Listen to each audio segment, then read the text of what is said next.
This is Eurovision 365. I am Podrick and you are very welcome here, regardless of whether you are a new or returning viewer. Thanks so much for stopping by. The subject of this video is why didn't the UK do better at Eurovision? I'm going to try and unravel that. Well, it all started with so much promise.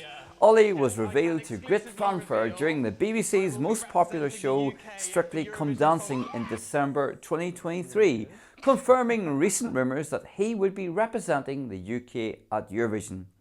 The UK's apparent ascent at Eurovision was continuing, with a popular, successful and relevant music act taking to the Eurovision stage on behalf of the nation.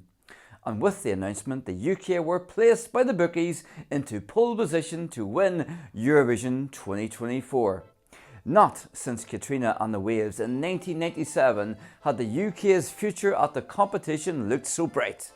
The media also reacted favourably, and Olly was able to capitalise on lots of exposure during what is traditionally a quiet period during Eurovision season. The prospect of Eurovision returning to the UK was looking very good indeed. The It's a Sin actor and the mastermind behind King by years and years would carry the hopes of a nation in Malmo. The team at BBC Studios. Lee Smithhurst and Will Wilkin would be in charge of steering the UK delegation to Malmo, and judging from the interviews given to the likes of the Eurotrip podcast, it was a win that the BBC were setting their sights on. Listening to the interview on the Eurotrip, everything seemed to be highly strategic from the BBC team. Nothing had been rushed and everything had been carefully planned out. Nothing was being left to chance, from the artist reveal to the decision of when to release a song. Lee and Will had successfully played the Eurovision game before and steered Sam Ryder to a second place finish in 2022. It was clear that they were attempting to do something similar again with Olly. Lee also had recent experience working with junior Eurovision contestant Stand Unique in Nice, and through his expert tutelage and dedication was able to steer the newly formed group to a very respectable fourth place, building on the success of Freya Sky the year before. It appeared that the BBC were learning important lessons from every Eurovision outing and putting them into practice. The involvement of a record label. It's also important to mention the importance of the record label in all of this. Years and Years are signed to Polydor, which is part of the Universal Music Group. A record label comes with highly skilled and experienced management staff, and also, it has to be said, the necessary financial resources to pump into a bid at Eurovision glory.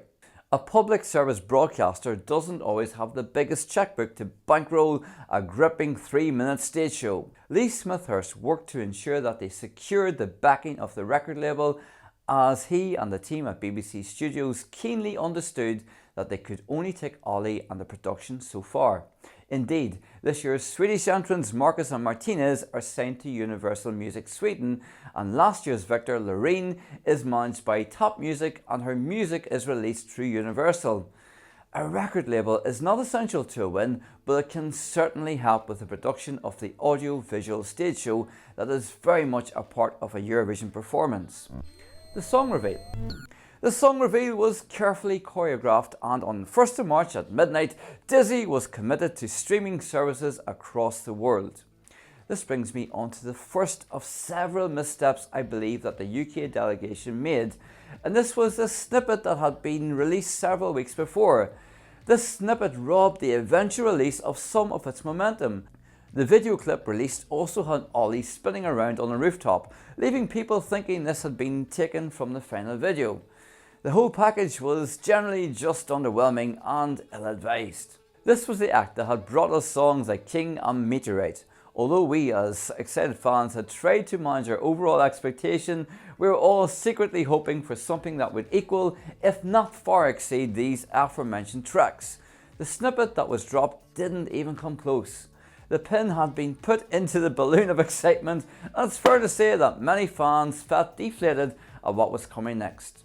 Yet we gathered ourselves for the final reveal, confident that Olly was holding back and all the best elements would be saved for the full 3-minute offering. For other acts following in Olly's footsteps, I would advise against snippets, as they very often don't build anticipation, they just set you up for failure. I think it's important to remember that songs aren't movies.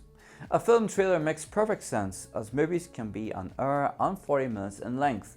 It is proportionate to give away 2 minutes to whet the appetite of the movie going public. With a 2.5-minute song, you're giving away a significant percentage of your overall offering for public consumption. Some things are worth waiting for.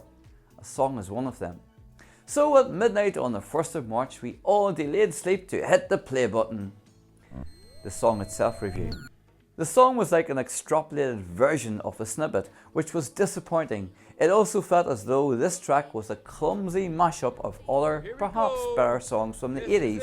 Thompson Twins' Doctor Doctor immediately springs to mind.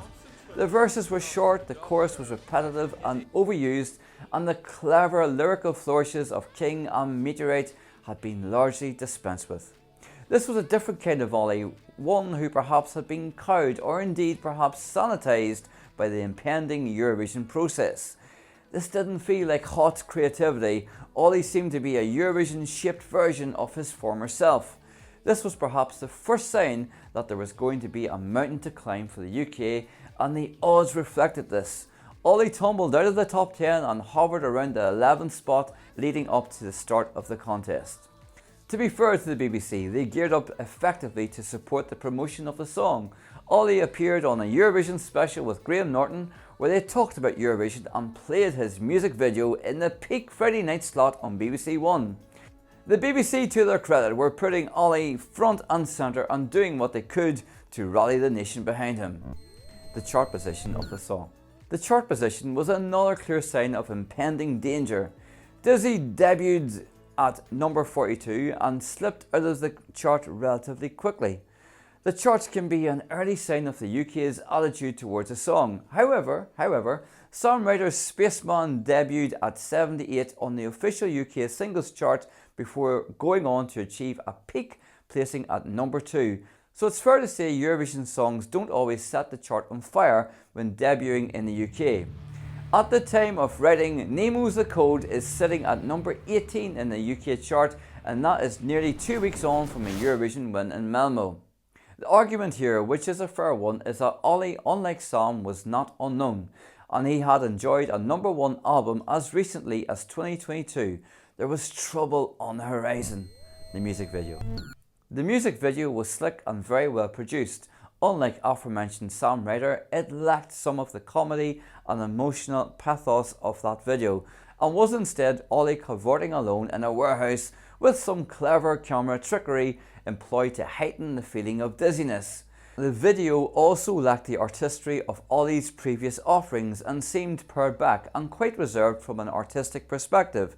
It was as though Olly's creative excesses had been firmly reined in. I think this approach was done specifically to hone in on Olly and his dizziness. The stage performance. The stage performance was a step in a more familiar direction. It felt like it was from Olly Alexander and was exactly what we would have expected from British stagecraft. It was slick, well conceived, and was pushing the absolute limits of what the Eurovision stage can do. The clever camera effect also worked well to heighten the dizzying effect for those watching at home. There was also more vocal moments woven into the song to help Olly further showcase himself, climaxing with an explosive pyro finale. Again, the British are experts when it comes to presentation of a high concept audiovisual stage show, and this did not fail to deliver. I do need to talk further about his staging, however, and try to understand how this could have put people off. Olly exclaimed before the competition that he was going to fly the flag for the UK in the gayest way possible. Nothing was gayer than the staging that was being served up on Saturday night. A boys' locker room vibe with dancing boxers writhing around. This was the epitome of homoerotic excess and had been deliberately crafted to be that way. While it's 2024 and the Eurovision is of course popular with many LGBT people, and I don't want to clutch on their pearls in dismay too much, but this staging was, to put it mildly, very niche, and perhaps would not be enjoyed or indeed understood by a more conservative audience. This was extremely risky and highly sexual. Indeed, had this been a heterosexual performance, it could have been perceived in the same way. An important part of Eurovision is accessibility, and how many of us would be dancing and writhing around a shower room in space with hordes of shirtless men. Fantasy can sometimes cross into the absurd, and I think while this staging was visually engaging, it just wasn't overly accessible. Setting aside thoughts on the staging, Olly's vocal was at times very shaky, and this could have come from the sheer volume of things he had to remember to do. There was a healthy dose of choreography coupled with physical activity, and it can sometimes be challenging to try to do everything all at the same time. While I applaud the British for their edgy sensibility and their willingness to take risks and try new things, I think on this occasion they overshot the Eurovision brief, and edgy sexuality perhaps tipped into something that was overly sexualized, which obscured the song slightly, and the shirtless boxers became the focus as opposed to the actual song itself. It's important to try to balance staging and the singing so one is not more memorable than the other. It's a very fine line to walk. The voting. It became very apparent very quickly that the UK was going to be in trouble, and those dreams of a top 10 were rapidly dashed with each jury spokesperson who appeared on screen. As we know, it was music professionals and music professionals only who showed Olly kindness. With Sweden and Iceland's juries both awarding the UK 8 points, perhaps a country like Sweden could appreciate the audiovisual stage show and the obvious effort that a musical powerhouse like the UK was pushing and putting into the competition. Near neighbours Ireland even showed up to dish out 4 points for Olly. They too obviously understood the significance of sending a musical megastar like Olly and felt that some points had to be handed over in recognition. 0 points in a televote has of course happened before to the UK back in 2021, but arguably this was a far inferior song and performance. Olly had stepped up enough to be rewarded some televote love, and I think that 0 was a very cruel blow. Again, the GB Newses of the world can blame anti-British bias in Brexit. As songwriter has now proved, it isn't that simple. In my opinion, 2024 was a very strong year, and other big hitters like Misty failed to even make it to the Saturday night final, with the public just not showing up for them for whatever reason. 2024 was the year of the LGBT non-binary performer. There was a litany to choose from, and it could be possible that Sylvester, Bambi and Nemo commanded more of that vote share. There was also the baby lasagna behemoth, which many of the fan community had already decided that they were jumping on. With such anticipation, perhaps the public were just expecting something better and felt that Olly hadn't stepped up to the plate enough to warrant them picking up their phones for Blighty. There will be much dismay and head scratching in the UK camp for quite some time, and 2022 left them with the sense that they were finally starting to crack the Eurovision code and were approaching the competition with a renewed sense of vigour, hot off the heels of a successful hosting in Liverpool. UK public interest was also significantly augmented thanks to the aforementioned city knocking it out of the park when it came to hosting. The aftermath. I think the aftermath of Olly's result could usher in a new era of apathy for the UK, which I believe is a shame. I would encourage the UK to look to France and try to follow their example. Barbara gave the nation a second place, and then they had 2 years of disappointments only to have Slimane deliver a consistently solid performance and land them a very respectable 4th place. I would hate to see the UK backslide and start believing all those tired old tropes about Europe not liking them. Every outing at Eurovision has always served to teach the UK lessons, if they care to listen. And the next thing I'm going to say is probably going to sound like pure madness if you come from a Nordic nation, but 18th position for the UK really isn't that bad. It is still a step up from May Muller last year when she finished second last.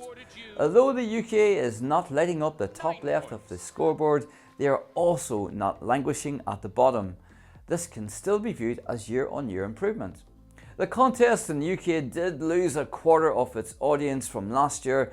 It would be disappointing to see this interest wane further going into next year. Olly's own father commented that he was surprised that the public across Europe didn't connect with the song. the UK and Olly served up a true pop banger, and I think we can all agree that the track is going to be enjoyed in the Euro Club for many years to come. It is an important part of the Eurovision back catalogue, and whatever the result, the UK can be justifiably proud. I was fortunate enough when in Malmo to meet 2007 UK act Scooch, who are lauded as an important part of the UK's Eurovision journey. A win is often preceded by many different steps, and as Eurovision has showed us in previous years, there is success to be enjoyed outside of the point scoring system. What next for the UK? Well, I think perhaps those dreams of having Rina Sawayama representing the nation will have to be put on ice for some time. And Sophie Ellis-Bextor has suddenly become very busy as Murder on the Dance Floor has taken on a new lease of life 20 years after the fact.